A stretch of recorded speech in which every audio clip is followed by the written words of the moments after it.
ధర్మస్థలలో అనుమానాస్పద మరణాలపై దర్యాప్తు మరింత స్పీడప్ అయింది. ఏం బయటపడతాయోనని యావత్ దేశం ఆసక్తిగా చూస్తుంది. ఇప్పటికే రంగంలోకి దిగిన సిట్ ఫిర్యాదుదారు మృతదేహాలు పాతిపెట్టినట్లు చెప్పిన ప్రాంతాల్లో తవ్వకాలు జరుపుతుంది. చిన్నపాటి యంత్రాలు, డాగ్ స్క్వాడ్ సాయంతో పాటు భారీ భద్రత మధ్య ఈ తవ్వకాలు ప్రక్రియ కొనసాగుతుంది.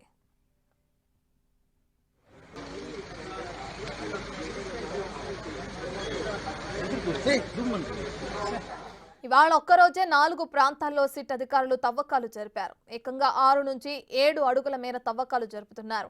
ఇప్పటి వరకు ఎలాంటి ఆధారాలు లభించకపోయినా తాజాగా కీలక అప్డేట్ వచ్చింది.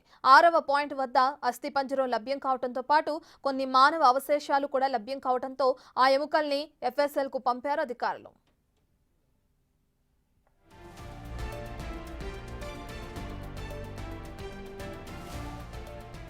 ఇప్పుడు 6వ స్పాట్లో దొరికిన డెడ్ బాడీ ఎవరిది అనే కోణంలో దర్యాప్తు చేస్తున్నారు. ఇప్పుడు ఆ అస్థిపంజరం అనన్య బర్డేనా అనే కోణంలో విచారణ చేపట్టారు. మహిళల దుస్తులు కూడా దొరకడంతో మృతదేహం అనన్య బర్డే అనే అనుమానాలు కూడా వ్యక్తమవుతున్నాయి. కాగా 2003లో ధర్మస్థలలో అనన్య భట్ అదృశ్యమైంది. శ్రీ మంజునాథ టెంపుల్కు వెళ్లిన తర్వాత కనిపించకుండా పోయింది.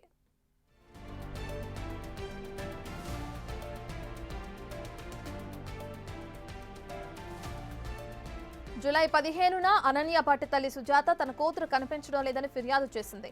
ఇప్పుడు DNA పరీక్షలను కూడా సిద్ధమని ప్రకటించింది. అంతేకాదు సత్యమేవ జైతే అంటూ సుజాత భట్ అడ్వకేట్ మంజునాథ్ ప్రకటన రిలీజ్ చేశారు. ఇక వేదవల్లి, పద్మలత మరో 17 ఏళ్ల అమ్మాయిలది మిస్సింగ్ మిస్టరీ కొనసాగుతుంది. ఇక అనధికారికంగా అదృశ్యమైన మైనర్ల సంఖ్యకు లెక్కే లేదు. మొత్తానికి లోదుస్తులు లేని యువతులు, బడికి వెళ్లే అమ్మాయిల శవాలనే ఎక్కువగా పాతిపెట్టినట్లు ఫిర్యాదుదారుడు చెబుతున్నాడు.